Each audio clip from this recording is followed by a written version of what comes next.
right. I am excited this morning to have a conversation with Laura Destefano from Gateway Mortgage. She did a phenomenal class with the Board of Realtors here in Burlington County. And I wanted to ask her some questions regarding leveraging the rehab loans that are available to buyers. With everything that's going on, we're waiting for the Fed to move swiftly, if possible, with the lowering of rates. But I wanted to be sure that we were able to have a discussion about these particular loans that are out there for buyers who may go to a property that needs a little work or a little help, and that they know about this particular program. But first and foremost, I want to ask about you. How long have you been in the business? When did you start with these particular type of loans? So I've been in the business since 1999. I Oh, wow. started in a call center at Sendent Mortgage back in the day. Did that for a couple of years, and then I stopped during the craziness of back in 2004 to like 2006. So I have 3 kids, so I was out of it for a little bit. Came back into the business about 2008, towards the end of the crash, and so here I am. I started doing renovation loans in 2012. And at that time, the company that I was with, like, they offered it, but they didn't really do them. What ended up happening was I had a situation where they were trying to do a home equity loan. They couldn't get approved for it. They didn't have enough equity to do a cash out refinance due to the loan to value requirements. And so I said, well, let's do a renovation loan. On an FHA, you can still go up to 96.5% of the value. So why not? And that's how it started. And everybody in my office was kind of frazzled because they're like, we've never done one of these before. And I'm like, well, you know what? We're going to learn. And that's kind of how it started. And I thought, you know what, from that point forward, this is a really good product to really learn more about. It's widely underused. And so I started doing them, from that point. Started to do quite a bit when I came to Gateway in 2017. And one of the reasons is we have a phenomenal construction department. We have our credit underwriter, and then we have our construction underwriters, and everything, like, everybody works together, but it's kind of separate. It's just the way the whole process is handled, post-closing with the draws. It's very, very, they just have a really good system in place. So we've been doing quite a few of them since I came here in 2017. Got it. I think about with these particular types of loans, first thing that pops in my head is, and this is before I came into real estate, was HGTV. I always said to myself,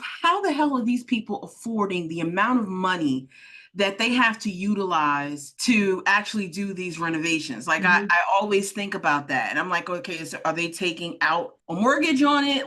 How is this working out for them? And I'm not just speaking about how HGTV does it. It's just, I wanted to bring it to the forefront of how buyers can actually do those types of renovations, and it's actually possible. Can you tell us a little bit about the actual, like, is there different types of loan? Tell us a little bit about these actual loans. Yeah, so depending on what they would qualify for, like in terms of, somebody that might have over 740 credit, low debt to income ratio, they may be better off going with a Fannie Mae Home Style or a Freddie Mac Choice renovation loan, because those are the conventional versions of the rehab loans.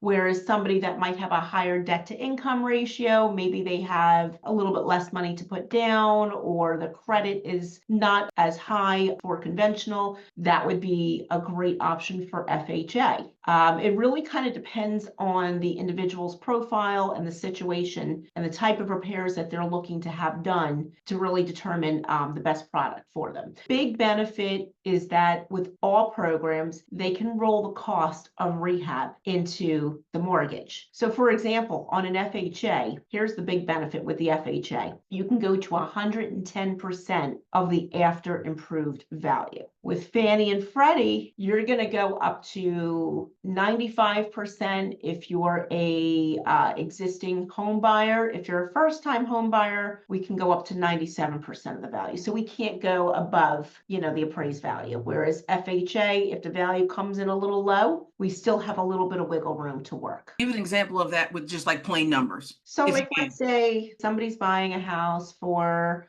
150,000. They're putting $50,000 of renovations in. And the house appraises subject to repairs 190. So now we're $10,000, below the value. Okay. We can still do the loan because at 190 times 110%, we can technically go up to 209. Okay. So it gives a little bit of flexibility for that. And why should a buyer actually consider a loan? Like, what is the main advantages for using the rehab loan, right? Especially right now with low inventory. Well, most people don't have that out of pocket to pay in cash for whatever it is that needs to be done. A new roof, new septic systems. We come across this all the time. I'm just throwing out some examples. This is not including, an updated kitchen or bath or maybe an addition that they need to do. Let's say appraisal repairs, okay? Let's say a seller is not willing to do anything because we're seeing that a lot as is. Everything falls on the buyer. A septic system can be anywhere from 20,000 to 40,000, depending on, the property itself. This is going to allow the buyer to put a new septic in post-closing. They want to do a new roof. Again, most people don't have that kind of out of pocket. And when you're looking at, let's just say, I'm just using 150. I know it's really low, Yeah, but yeah. just for example, let's say just taking 150 and then they're putting 3.5% down. So they have to put some skin in the game as far as down payment. Yes. down payment. Okay. Yeah. Let's just say 7.25%. Typically it's like somewhere in the neighborhood of about a half point higher. That principal and interest payment is going to be about $987 per month. Okay. Okay. Now let's say they add in another 20,000. That 3.5% is going to come off of the cost of the sale price of the home plus the renovation. Okay. Because when you break it down in monthly payment, people go, oh, I can do that. I should have said have some case scenarios ready. And I apologize for that. No, that's okay. That's all right. So let's say we're doing a loan amount of 170 sale price with the $20,000. And that 20,000 is like just for a septic, just okay. use the minimum. Okay, so that's the repair cost. It's going to be wrapped into the loan. Got it. Okay, so your base loan amount is going to be about $164.50. Let's say 7.25%. So now your principal and interest is going to be about $1,119. So that's not much of a difference at all. Okay. Because we had 44,750. $987 a month. Okay. So like $132 a month, they can finance the new septic. Okay, so when you break it down like that to somebody, it's going to be a lot more attractive and they'll say, oh, I can do this. Or if it's a new bathroom or a new kitchen, or maybe they need to do an addition to the property. Okay, that down payment is going to be based off of the total cost, okay, which is a lot more affordable for people. Right. And then they could still get a seller concession if they need to. There's different, we can get a little bit creative with that. Everything else is going to follow the same exact guidelines for it too, in terms of, if they're doing FHA, the 203K, they're going to follow FHA guidelines. If it's Fannie or Freddie, they're going to follow the conventional guidelines. So we're just adding the construction piece to it. So it would make sense to at least try to negotiate the price. Yes. Get it as low as possible because it has to appraise for whatever the market value is at that time, because you're including in the cost of renovating. Correct. As well. So they have to also think about getting it at a certain price, which absolutely. We just did one, as a matter of fact, in Blackwood. The home was vacant for almost a year. So it needed pretty much, everything. But it was priced right. It was priced right to allow the cost of construction. And, we were looking at like almost $80,000, $90,000 worth of work, Mhm. just to kind of get it to a point of like passing inspection. Right. But once we did that, and this is without, rehabbing kitchen and bath and all of that, the value was already that much higher. Okay. So, yes. Okay. Now, when they appraise these properties, what's going to happen is in the beginning of the transaction, we're going to submit the bids to the appraiser. And then the appraiser is going to look at this and say, okay, he's going to do his evaluation based on those repairs being done. Okay, and when you say that you have to show the appraiser the bids, Mhm. kind of break that down, because we haven't gotten to the point of okay, buyer goes, they see a house. Example, I have a property right now that's on the market, and it does need some work because it's a Victorian. It was built in like 1900, right? Mhm. So it's definitely an older home that requires some updates and possible other issues as well. However, buyer says this is too much work. What's like the process at the point of first they make the offer, Mhm. to the listing agent? How do they figure out how much cost it would be?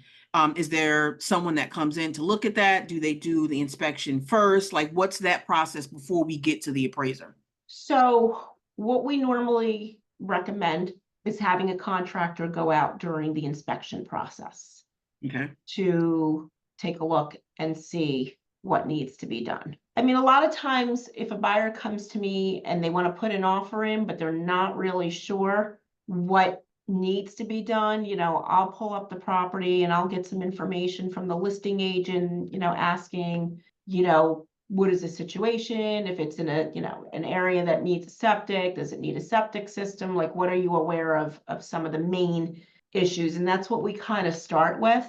Okay. So at first we might kind of guesstimate of what it could be. Mhm. But during the inspection process, we'll have the contractor go out there and evaluate and see what needs to be done. If the repairs are over 35,000 and they are structural and they're doing an FHA, they're going to need the HUD consultant. So that consultant will go out there and review everything and do a work write-up. Can you kind of touch on HUD consultant? Like, who are they hired by? They're actually, they're licensed through HUD. Yes. Many times they're usually, retired appraisers or inspectors, a lot of them are, very experienced in that, but they are, licensed through HUD, and they'll coordinate with the buyer, the contractor, they'll put together like a work write-up. And the beauty of the HUD consultant, what they do is they're going to kind of put together a needs versus wants list. Okay. In their work write-up. So they're going to outline what is absolutely mandatory and what is optional, so that if a buyer is working within a budget, they can see, okay, I don't know, maybe we'll forego granite countertops and do quartz or whatever. I don't know.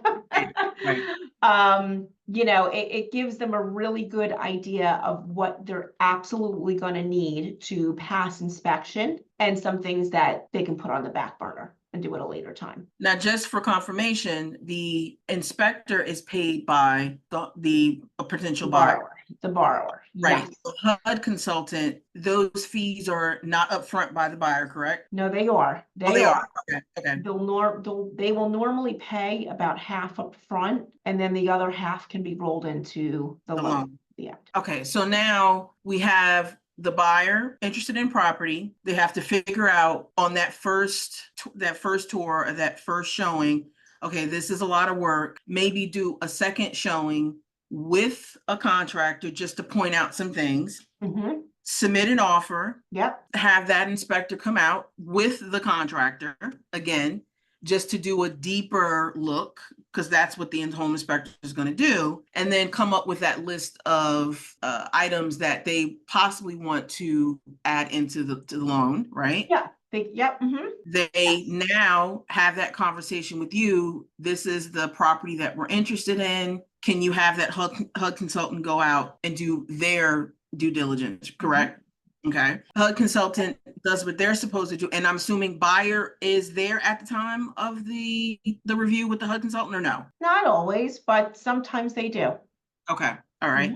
HUD consultant does what they're supposed to do. They come back with their report.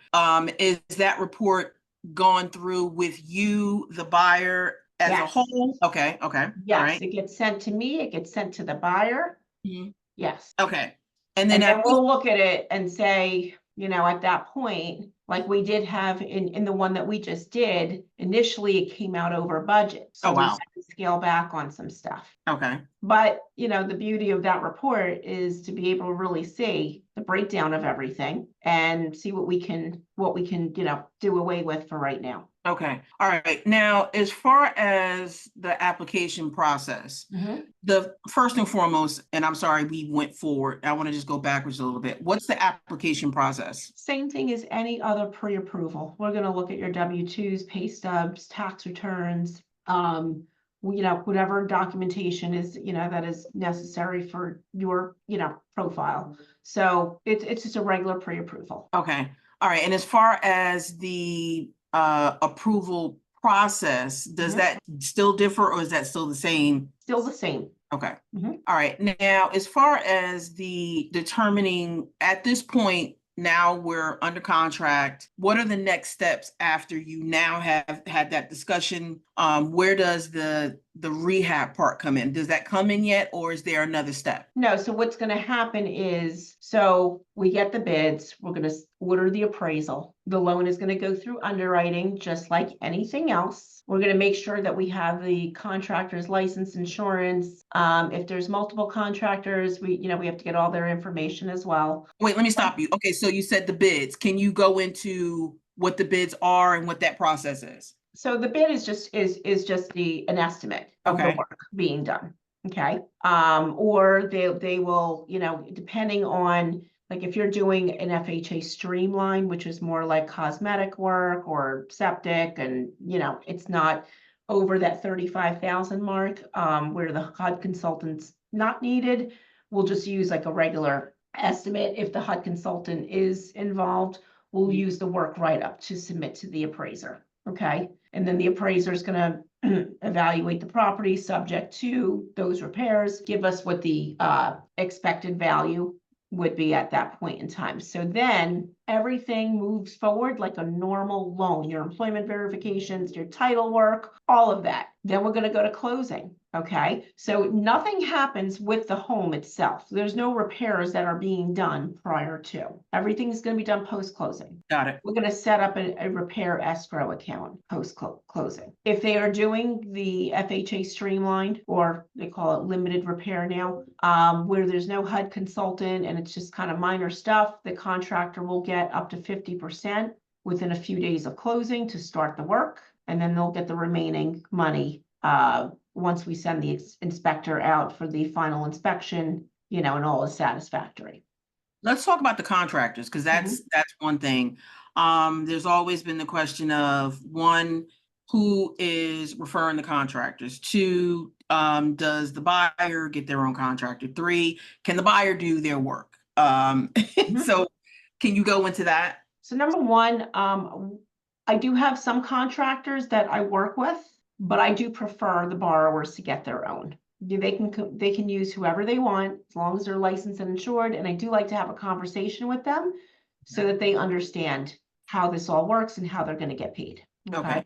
And how they get paid is? So they'll get half up front. Okay. And then the remaining balance once we do the final inspection. But so the buyer needs to know that they have to if they're picking their own contractor, they need to let that contractor know that, hey, you're going to get half now and then half after closing. Okay. All right. So we want to make sure that the contractors are, in a good position financially to be able to do this. On the full 203K, where the HUD consultant is involved, it's a little different. They have to either self-fund in the very beginning for the first draw, or the borrower can pay and then get reimbursed. But it is a reimbursement, okay? So let's just say if it's a major project and there's like 4 draws, they're gonna do the work first, according to, say, the first phase of the construction. Send out the inspector, make sure everything is satisfactory, and then we're going to reimburse the contractor for that first phase of the construction. Then they'll move on to the next. And then we'll send the inspector out again and we'll disperse after that, okay? And that's including materials, the labor. Yes. Got it. Okay. Yeah.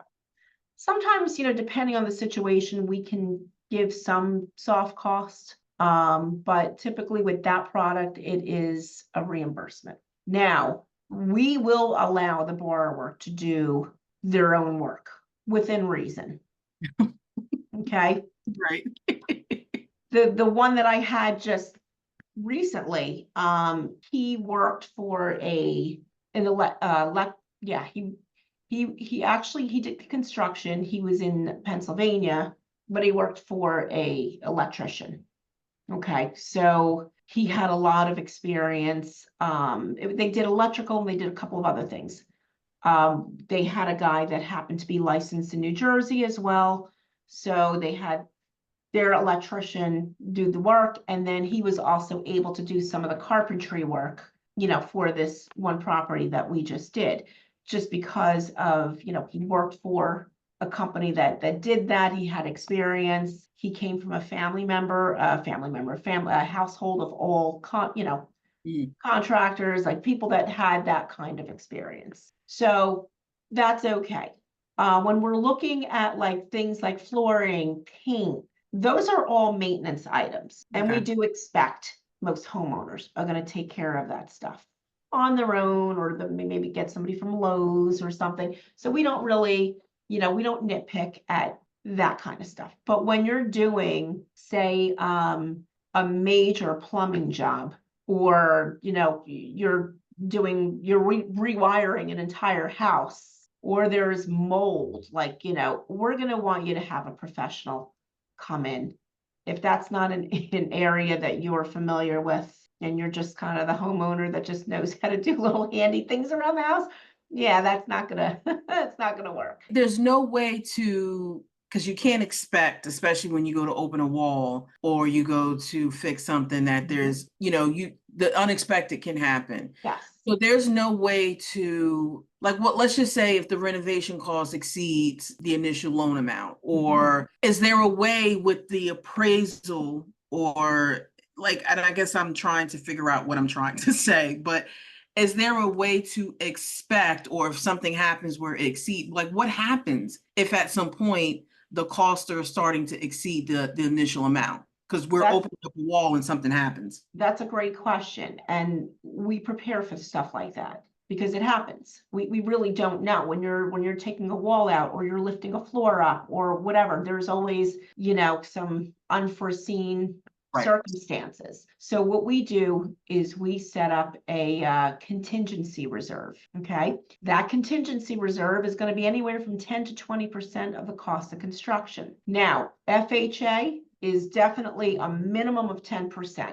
Okay. Fannie and Freddie, not so much. They're a little lenient with that, but I would always recommend at least that, preferably about 15%. Now, if you're working on a vacant home, it's better to collect more, like 20% at least, or more. If a borrower would like to put more in a contingency, they certainly can. Okay. And we've had that before with like septic systems, because for a septic contractor, it's what we've learned over the years is it's really hard to give like a definite number, because they really don't know until they start digging if they're going to encounter any other issues. A lot of it depends on the type of property it is, how big a property is. We had one that was a very small property, and the septic was located under a detached garage.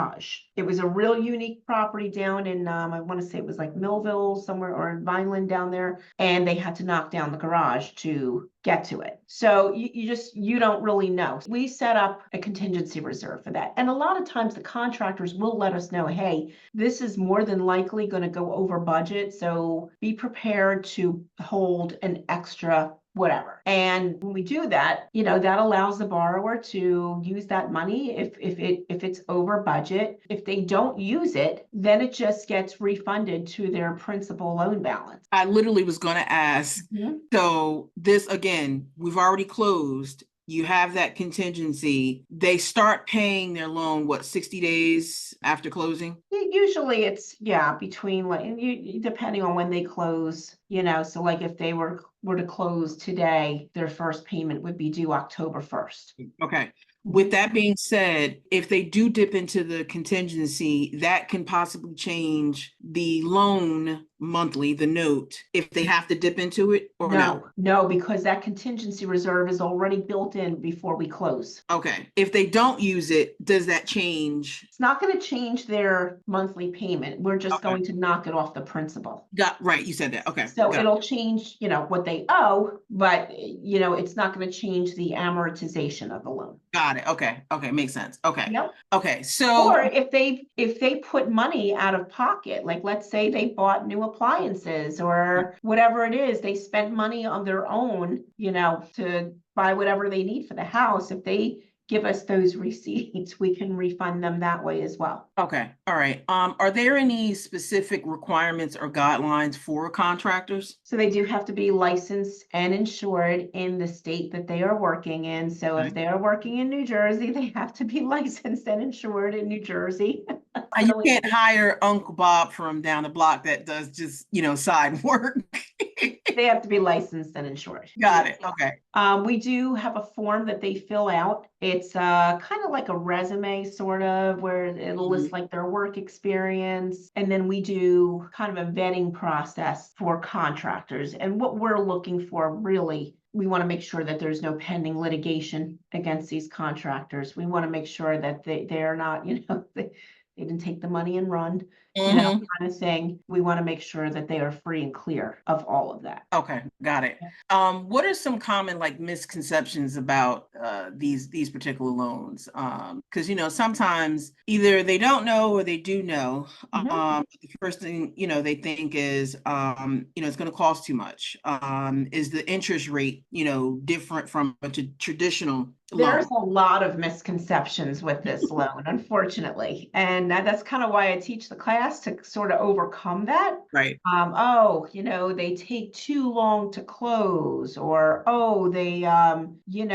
they're impossible to get done. And if it's done right from the very beginning, it's going to go like any other loan. Okay. Some of the challenges we do face is getting these contractors to get out there within a timely fashion to get the estimates. Now, springtime, summertime, it's just a busy time for real estate. It's a busy time for contractors. So we really have to set the right expectation for closing with that, because they're just normally busy during those times of the year. And depending on the nature of the project, there are some things that are going to take a little longer than others. So normally, we can close them in 30 days, 30, 45. I always say, at least allow up to 60, just to give everybody enough time to get what it is that they need. If it's something really small, like just for example, I keep using septic all the time because we do a ton of them.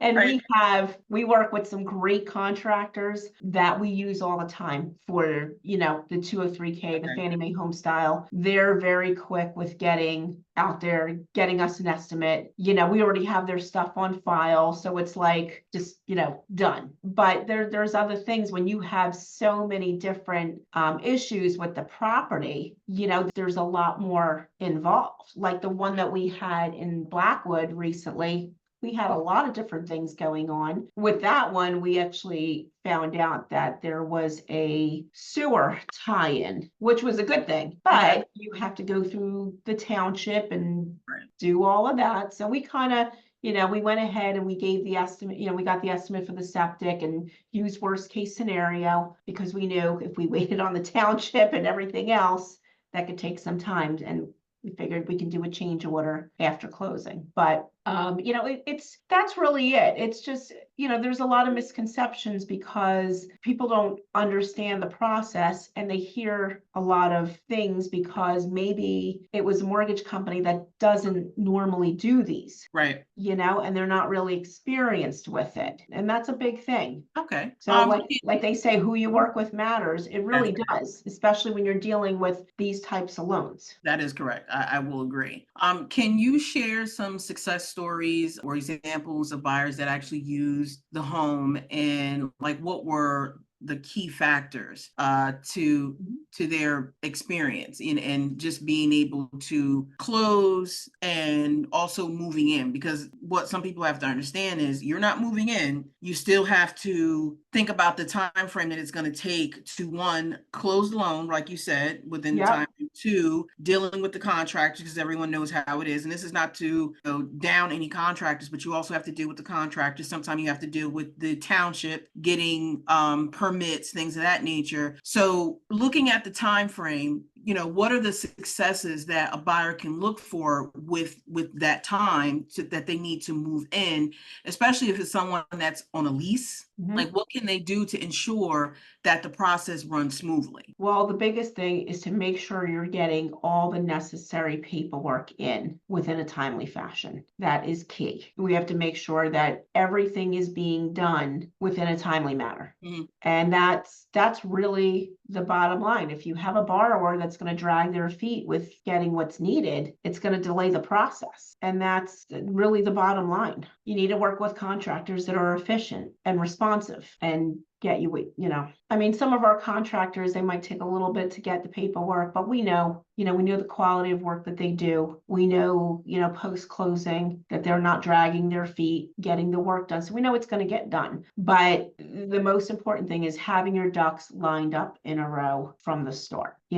One of the big things is getting if we're doing a renovation loan, get those estimates so that we can get moving on the appraisal right away. Okay. Because some people want to put the appraisal off for one reason or another. I know it's like another $550, expense. But at the end of the day, if that property is far off from appraising, then we just wasted a lot of time. Right. Especially paying on everything else. Right. Especially paying and other inspections maybe. And, I would imagine getting the appraisal done prior to the inspection or possibly at the same time, because we usually get it done. We try to get it done like right around the same time as the inspection. Okay. Have you ever had it where a price had to be adjusted just to kind of give the buyer some wiggle room once the appraisal is done? Okay. Yeah. And, like any other appraisal, if there is an issue with it, we give, the listing agent and the buyer's agent an opportunity to produce any additional comps that could help in case the appraiser missed something, or, sometimes they don't see everything in public records when they're looking. Right. So we give them that opportunity. But yeah, it's had many times where we've had to make some adjustments, especially recently. Got it. Do you normally see a lot of, and I'm just thinking of previous closings or let's just say case studies, do you normally see a lot of vacant properties, or and I'm assuming possibly so, or do you see like a mixture of vacant or occupied properties where the buyer doesn't have to think, oh, I can only use this home just for foreclosure or only just use this home on vacant properties?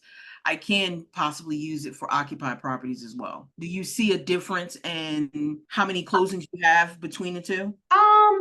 We haven't really had too many vacant properties recently due to not having as many foreclosures on the market. Right. I mean, we're starting to see some more, but I would say people don't really associate the renovation loans just with like a vacant property. Most of the time it's, they're looking as, maybe an occupied property. Maybe it was an elderly person that couldn't keep up with everything and it needs some TLC, but as far as the vacant properties, at one point in time, we did see quite a few. And a lot of people were looking at homes on the HUD store. We're just not really seeing that. I know last time I went on that website, there was like a handful of properties on there, where before there was tons. It's sparse. Yeah. I think we're going to start seeing them. But I mean, the only thing is, I will say, like with the foreclosures or auction properties, a lot of times they don't want mortgage financing in general.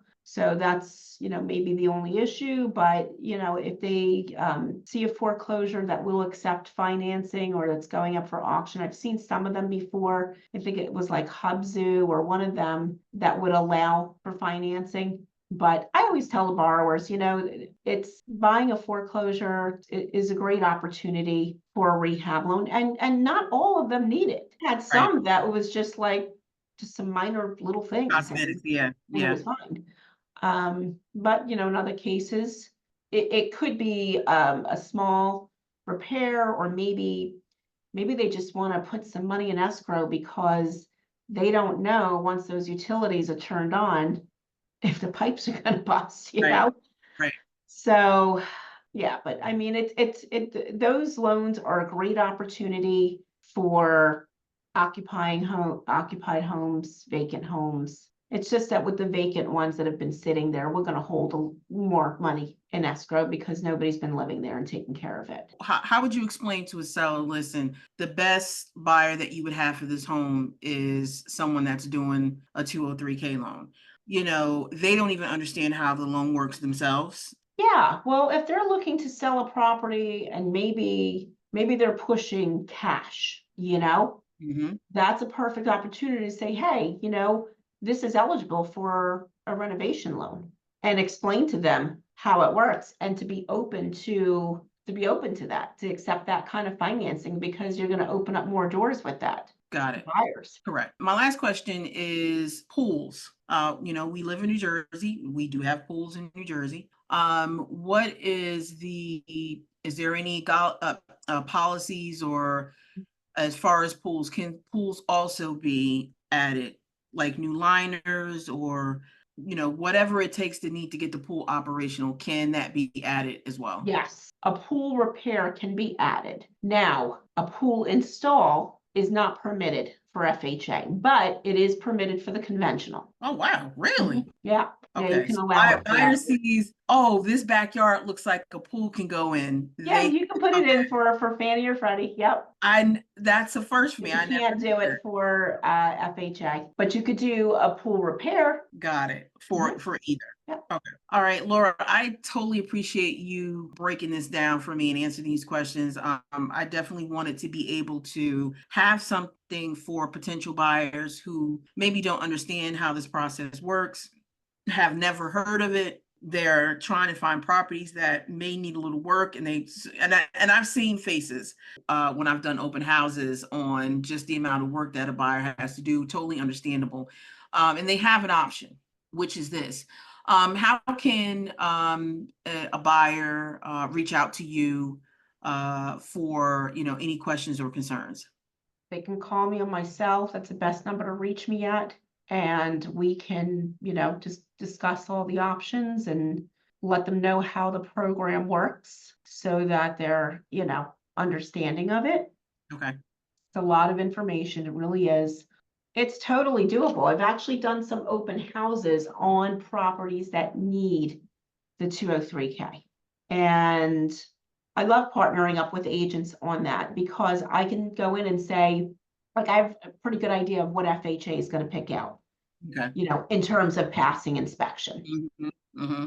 and it's really nice to talk to buyers on the spot about the program Okay. and how it works and how they can kind of envision, the things that they want done or need done. You know what just popped in my head? I'm so sorry. No, you're fine. Knob and tubing, Yes. I was going to bring that up before. and oil tanks. That's what popped in my head. So knob and tube, definitely. That is a big thing that we do with these rehab loans. And that was one of the things I was kind of like, going to refer to when I said rewiring a house. Right. They're not going to want somebody that has no electrical experience to Right. replace the wiring in the house with something like that. But yeah, yep. And oil tanks. Oil tanks too. Okay. Mhm. Okay. So that could be included. Okay. All right. Yes. Because that sometimes that definitely comes up, especially older homes. There are different areas in New Jersey that are that are either septic, oil tank, or, they were built prior to, and they have the old knob and tubing in there. And I've seen some places where, it's no longer, they have converted, but they never removed. Yeah, we've seen It that shows. before. We've Yeah. seen that before. And that's not a big deal. Okay. And then termites, if there's termite treatment that's required, they can also add that in as well, Yes, correct? they Termite can. treatments. The Okay. treatment, the repairs, yep. The odorless radon, if they have to have radon remediation, that can be included. Well, okay. And I do want to mention that come November, I believe it's November 5th, the 203K streamlined, the one that's 35,000 and under, is being bumped to 75,000. Yeah, it's about time, because that 35 cap has been in place forever. And now with the rising cost of everything, that'll be a game changer for buyers, for agents, for contractors, because a lot of times they're not going to want to put money out up front and get reimbursed. So it's going to give them some more wiggle room, because especially if they're dealing with a septic, that 35 grand is probably going to eat up that septic will eat up a good part of the cost between the engineering plans and everything else that goes along with it. And it leaves them no room to really do anything else to the house. So it is being bumped up to 75,000. And just so we understand what that 35,000 is, that is the maximum of what? That is the maximum for non-structural repairs. Okay, that includes, that 35 includes the cost of contingency reserves, any permits needed, any title update fees. So in actuality, you're probably looking at a total cost of repairs of 29,000, because that 35 has to be inclusive of everything. Got it. Okay. So if a buyer is thinking, okay, so I'm going to see 123 Main Street. If I take loan A versus loan B, or if I'm only eligible for loan A versus loan B, the max is this for that. Yes. And there's a little bit more in the other loan. Is that how I'm thinking of it? Okay. Yep. Okay. And the difference between the two is the DTI, as you explained in the beginning, correct? Well, the HUD consultant, it's going to be, the DTI is still going to be the same between the two programs. You still got to fall under those limits, but as to whether you're going to need a HUD consultant or not, that's the difference. So if you hit that 35 mark, or if it's a structural thing, that HUD consultant has to be involved. Got it. Okay. All right. Laura, thank you so much. I totally appreciate it. I'm glad that you were able to do this. And I will be in contact soon. Sounds good. Thank you for having me. I really appreciate it. Absolutely.